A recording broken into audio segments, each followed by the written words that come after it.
Perfect kayo pagkabalot, oh. Ha? Ito na yata yung pinakamasarap na balot na natikman ko. Paano ba naman kasi ikatatlong order ko na to at hindi talaga ako nagsasawa na kumain itong balot ni Mr. Squirrel. Meron sila dalawang flavor na available, yung spicy at 5 spices. At sabaw pa lang, talagang matatakam ka na.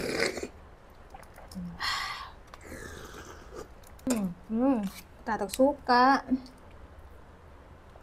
Suka.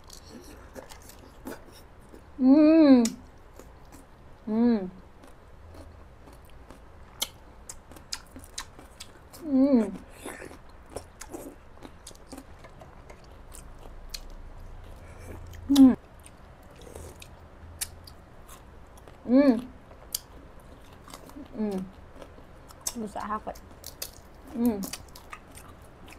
Ano? Sarap. Very yummy.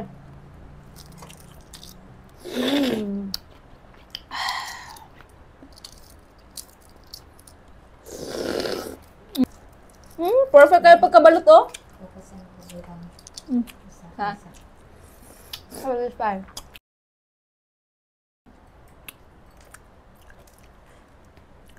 Cheers. Walang siya. Walang siya. Halang sa iyo na nakula. Wala lang ba siya? Yung yellow siguro. Ang ano sa ko ba? At kung natakam kayo, itry nyo na rin para matikpan nyo naman yung sarap ng balot ni Mr. Squirrel. Check out na din kayo habang available pa. Let's go!